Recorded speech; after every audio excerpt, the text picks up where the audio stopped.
Welcome back, listeners, to another deep dive here in the Occult Archives.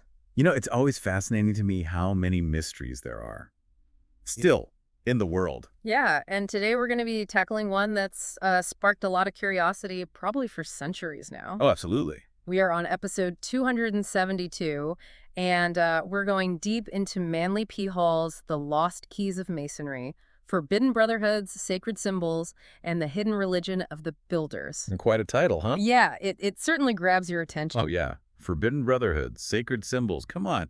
How can you not be interested? So for this deep dive, we are going to be really focusing in on the core tenets and the philosophies that Hall attributes to Freemasonry, using his book as like our primary source. So we're not going too wide with this one. We're going deep on Hall's book. Really going deep, yeah. Really deep. So our mission really is to get past those common ideas about Masons, like secret handshakes and aprons, and really try to understand what Hall is saying about the deeper, like spiritual principles and historical connections that he's making. Now, you might already be curious about Masonic teachings, their history, maybe what's behind those rituals and symbols. Yeah, that's what I'm always curious about. What's behind all that? Well, yeah, that's what we're tackling today. So let's just jump right in here. According to Manly P. Hall, what is Masonry, at its core? Well, Hall kind of jumps right in and says that Masonry is, at its heart, a religious order. Uh-huh. And it's steeped in sacred legends and allegories. Okay. But then he kind of throws a curveball. Mhm. He suggests that much of what we consider Masonry is actually woven into the very fabric of Christianity. That's interesting because you kind of think of those as almost two separate things sometimes. Exactly. But Hall's saying, no, they're not separate. They're actually kind of interconnected. So what's he saying about that? Well, he's saying that a lot of the misunderstandings around Masonry come from people viewing their own faith as the one true path, right? Yeah. And so he tries to offer a broader definition. He says religion is basically a divinely inspired code of morals. Okay. So someone living their life by those morals is, in his view, a religious person. Interesting. So he's suggesting that Masonry offers this kind of divinely inspired ethical framework. Precisely. He sees it as the spiritual path, Mm-hmm. and the focus is on unlocking what he calls this invisible spark in each of us, which is, the spirit. Okay. And this really contrasts with the materialist viewpoint. So it's like the potential that's there, but we can't see it, but it's Mhm. waiting to be activated. Exactly, precisely. Like that potential energy that's waiting. And he goes on to say that it's a place where science and theology actually meet kind of in this balance to help free our spirit and our intellect from what he calls the graves of ignorance, superstition, and fear. Oh, wow. That's a powerful image. So it's about achieving this self-knowledge, and that self-knowledge is inspired by the self, and he equates that self with God. That's right. He's saying God is the ultimate source of all inspiration. The self in all things is God. That's how he phrases it. Okay. And then he even brings in this idea of the word made flesh. How does that fit in? Well, he connects the concept of God as the Word to this idea that we're supposed to take that divine word, that inner spark, and make it real, make it flesh in our physical existence. So it's about, living that word in a real way, not just keeping it an idea. Okay, I see. So, and this is where his allegory of the 12 fellow craftsmen exploring the 4 points of the compass comes in. Exactly. He uses this allegory to show how, all the great world religions, even with their differences, were all searching for the same thing. Something that was lost somewhere back in the past, right? Uh-huh. And he uses it to talk about each of us, too. We're all on this quest, for reality in this world of illusions. And for Hall, that quest is really about rebuilding the temple, right? Absolutely. And he sees that rebuilding as something that's been passed down through generations, for millennia. It's never finished. So it's an ongoing process, this building. It's ongoing, yeah. And he emphasizes that truth, it's not lost. It's just waiting to be found. So it's more about developing ourselves so we can perceive it rather than going out and finding something new. Exactly. It's about the inner work, the inner transformation. And he describes Masonry itself as a structure built of experience, and he even goes so far as to call it a university. That's right. He says it's a university teaching the liberal arts and sciences of the soul. I mean, he's not holding back, is he? No, he's not. And he even links it to the Atlantean Mystery School, suggesting, this very ancient lineage. Oh, yeah, very ancient. But, one thing I found really interesting is who he defines as a true Mason. Yeah, because it's not just about belonging to a lodge, is it? It's not about the building or the membership, he says. A true Mason is someone striving to live those principles every day, you know, Oh, to yeah. serve what he calls the great architect of the universe. Whether you're in a lodge or not, that's a true Mason. And he's also very clear that it's not about any one specific creed or dogma. That's right. It's about the pursuit of truth and light, wherever that leads. And that brings us to the rituals, which he has some very specific thoughts on.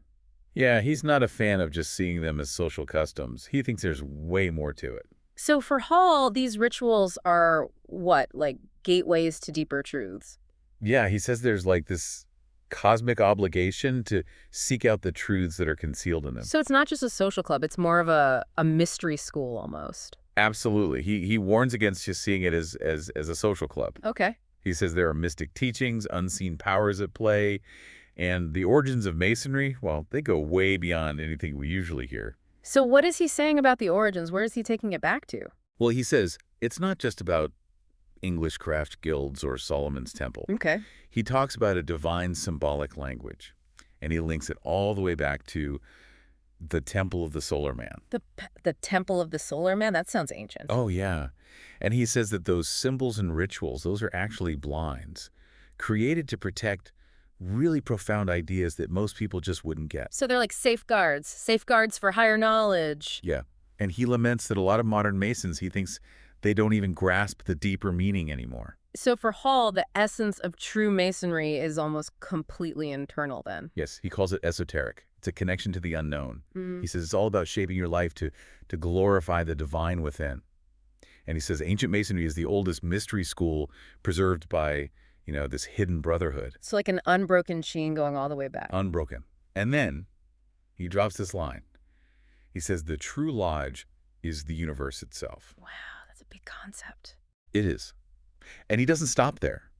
He says that Masonry, it holds the mystery of creation itself, the answer to our existence.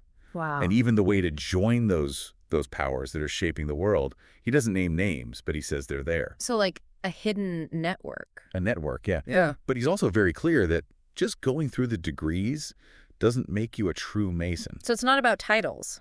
No, it's about the inner work. It's about evolving that sacred teaching within yourself. Okay. And he sees the Masonic order as being, these philosophers, sages, who are using mysticism and occult rites to make the world better. So they're active agents of change. Active agents, yeah. And they enter the temple with reverence, he says, to seek those eternal truths and to become part of this universal temple. It's a way of life. So it's not just about like attending meetings, it's about a way of being. Absolutely. It's who you are, not just where you go. That's a powerful concept. Okay, let's move on now to a really interesting connection that Hall makes. He links the Emerald Tablet of Hermes Trismegistus to King Hiram in Masonic legend. What's going on there? Yeah, this is fascinating connection. Yeah. So we've got the Emerald Tablet, this really ancient monument, important in, Hermetic philosophy. Uh-huh. But he says it's also central to Masonic legend, Yeah. specifically in relation to King Hiram. And he even points out that the name Hiram in the Masonic tradition comes from the Chaldean word chiram. Chiram, okay. And so how does he connect this to the Emerald Tablet, specifically that phrase, Kiram Telet Mekasot? So he breaks that phrase down. He says it means chiram, the universal agent, one in essence, but like three in how it shows up. And he says the Emerald Tablet is basically teaching about the agreement between heaven and earth to create the universe. Okay. And he says that this work, it all starts from the only one thing. And he uses this imagery of the sun and the moon as father and mother. So like the masculine and the feminine principles? Exactly. The masculine, feminine principles coming together. And then there's wind as the carrier and a spiritual earth that nurtures it. Okay, so in this interpretation, Chiram is this fundamental universal energy. Exactly. He says it's the very essence of creation. And he connects this to other figures too, like Hermes. Yeah, he traces how Chiram transforms into Hermes, the messenger god. Okay. And even Herman, and get this, he says it's also present in the word hermaphrodite. Herm for Chiram, the active principle, Yeah. and Aphrodite for the passive principle, like Venus, the water, the feminine. And how does Hiram, the figure from Masonic legend, fit into all of this? Well, Hall says Hiram was helping King Solomon build the temple. right? Right, right. And because Solomon was so wise, he knew how to work with this charum, this universal agent in the material world. Mm, And he even brings up the Talmudic Shamir, which he says is the sun. the sun. Yeah, he says it's like a giant collector of this spiritus mundi. Spiritus mundi, so like the world soul or something like that. Yeah, the life force, the animating spirit of the world. And it sends that out as light. Okay. And he says when this light, when this flame is corporealized, it becomes the philosopher's stone. That's how Solomon built the temple, he says. So the philosopher's stone is not just about turning lead into gold. It's about something more fundamental. Exactly. It's about mastering these life energies, this churim. And he even says the name Hiram means vita in Latin, which means life. Interesting. So Hiram is like this life force that's constantly building us. That's right. He's saying the secret to everything, to the whole Masonic legend, it's all about how we use this energy and how we often misuse it. Okay, so this energy is powerful, but it can be misused. Very powerful, yeah. Yeah. And he breaks it down even further. He says Hiram is like a triple energy. Triple. How do you mean? Well, he says it operates on the mental, emotional, and vital levels. And he compares it to the ether. You know, that idea that there's this substance that carries all the divine impulses through the universe. Yeah. Like the nervous system of the infinite, he says. And he even links Hermes, the messenger god, with the ether. He does. And then he says the big mystery for Masonry is figuring out this ether. Okay. How it works, what it really is. So that's like their ongoing quest almost. It is, yeah. Because he says it's what brings our thoughts, our emotions, and our actions to life. So this chirum, it's one thing, but it shows up in these three different ways. Exactly. Three aspects of the one. And then he brings in the murder of Hiram from the Masonic allegory. What's he saying about that? Well, he uses that murder to symbolize how the earth, you know, the material world, it can smother this energy, this chirum, this life force. So it's like we get bogged down in the material world and we lose touch with this energy. Exactly. It's a constant struggle, he's saying. That's interesting. So in the next section, Hall focuses on the temple builders and the role of the candidate within the Masonic framework. What's his message here? You know, here he really starts speaking directly to the reader, to you, the listener. Okay. He calls us all potential temple builders of a future civilization. Okay. We're building on what came before. And what are we building? Well, he says we need to build this temple of character within ourselves. So it's not about physical temples anymore. No, it's internal. It's a sacred space where an enlightened spirit can dwell. Okay. And he really emphasizes how important it is to guide others towards this temple of wisdom, to open the gates and let the light in, he says. So we become like guides or teachers. Yeah, we're all responsible for helping each other find that light. Yeah. And then he goes into the story of Hiram Abiff's, you know, the master builder. Right. But he presents him as this mystic figure chosen by God. Not just a skilled craftsman, but chosen by God. Yeah. And he's given this task, this divine mandate, to build the temple out of chaos. Okay. And get this, he's told to do it without hammers or any sound. Wow, so it's like built with pure thought or something. Exactly, with the inner understanding, the divine will. Okay. And he's given the master builder's word, this symbol of ultimate knowledge. Like a password or a key. Yeah, like a key. Yeah. And then the tragedy happens. He's betrayed and murdered by these three figures. The three ruffians. Yeah, the three ruffians who he says represent the powers of darkness. And they use Hiram's own tools to kill him.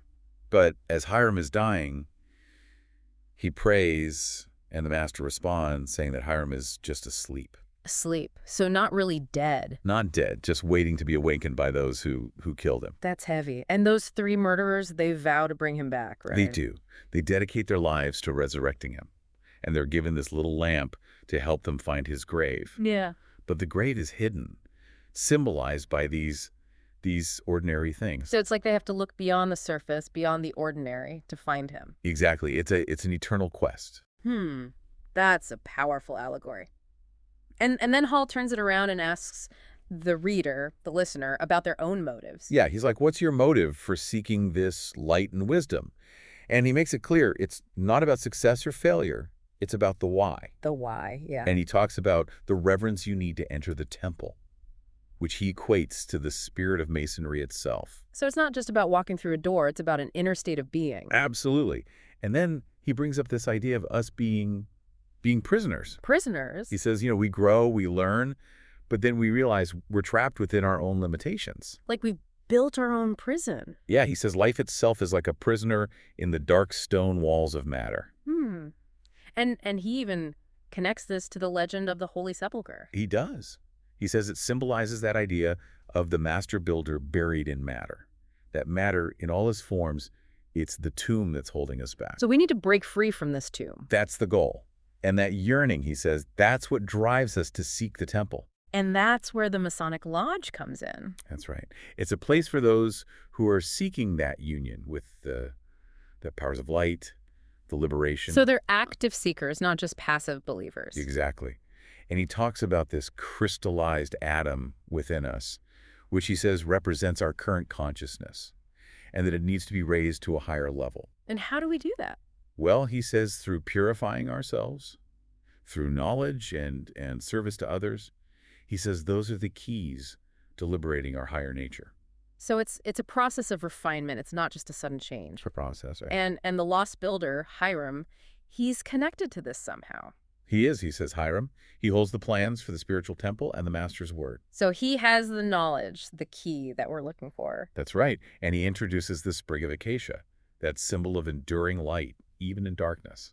So like there's always hope, even when things seem dark. Exactly. There's always that spark waiting to be rekindled. And what's driving the candidate? What's pushing them forward on this journey? Well, he says it's our own inner urge, that feeling that we're responsible for these prison walls around us. So we start to see how we've limited ourselves. Yeah. And we want to break free. Exactly. And those three ruffians, they come back into play here. Yeah, how does he interpret them here? Well, now he says they represent those parts of ourselves that are holding us back. Our thoughts, our desires, our actions, when they're not aligned with the divine. So they're like our own inner demons almost. Yeah, our inner demons. But he says when those forces are purified, they become the avenues for the three kings. The three kings. What does he mean by that? He says it's spiritual thought, constructive emotion, and useful labor. So our lower nature can be transformed into these higher qualities. Exactly. And he emphasizes how dangerous thought can be when it's not disciplined. It's like Solomon's power misused. Okay. But when it's applied right, it liberates the spirit. And this is connected to that yearning for freedom that he talks about. He says it comes from realizing that sensory pleasures, they don't really satisfy us. They leave us empty. Yeah, and then we start looking for something deeper. And he ends this whole section with this beautiful message. He says, no matter what path we're on, we're all being guided towards the temple, towards realizing our own divinity. And he describes the candidate climbing the steps to the temple, focused on the light beyond the veil. So it's like this journey of moving towards the light. Yeah. And he says we have to cultivate reverence and stillness. And in that stillness, we can hear the voice of the Creator. And what are the true offerings that we bring? He says it's not material things, it's humility and a soul that shines with perfection. So it's about inner qualities. Inner qualities, yeah. Okay, so let's move on to the 3 symbolic degrees in Freemasonry, starting with the entered apprentice. What's the focus here at this initial stage? Well, he presents the entered apprentice as the first step, representing youth. Yeah. Then there's the fellow craft, which is manhood. And then the master builder, which is old age. So it's like a journey through life almost. It is, yeah. And he says each stage is about where you are in relation to the temple. Okay, so like outside looking in, going in, and being inside. Exactly. And he's very clear that true initiation, it's not just the ceremony, right? Oh, absolutely not. Yeah. He says it's spiritual. It's about developing those qualities within yourself. It's an inner process. So you could go through the ceremony but not be truly initiated. Exactly. It's about the inner transformation. And he brings in the ancient Jewish tabernacle to illustrate this, doesn't he? He does, yeah. He compares the 3 parts of the tabernacle, the outer court, the holy place, and the Holy of Holies, to the 3 divisions of human consciousness. Okay. And the entered apprentice degree, he says that's about taking the rough ashlar from the quarry. And what do those terms represent? Well, the rough ashlar, that's like our unshaped potential, our body, the raw material. And the quarry is the universe. It's all the opportunities we have. Okay. So this first degree, it's about preparing that raw material. So it's laying the groundwork for spiritual development. Exactly. And he mentions the number 7 and the liberal arts and sciences. What's the connection there? So he says 7 is the number of the entered apprentice. It represents the the powers that they need to work with, and those are the 7 liberal arts and sciences. Okay. So it's about mastering the concrete world first. So before you can go into the spiritual, you need to have a handle on the material world. That's right. And what does Hall say is the lost key for this degree? It's action. It's about taking action, about doing things without always needing to know why. So just act, don't overthink it.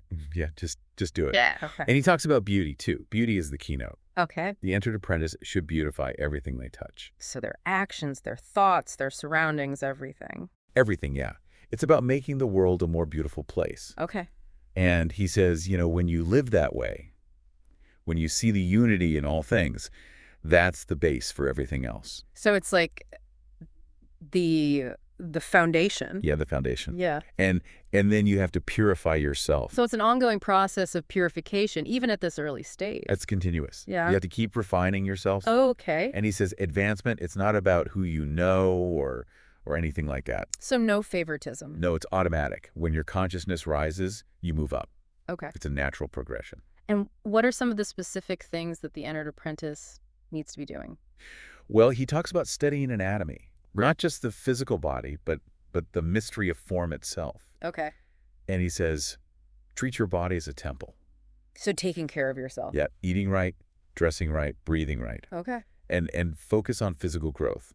Understand relationships and balance the mental and the physical. So it's a holistic approach. It's not just one thing, it's everything. Everything, yeah.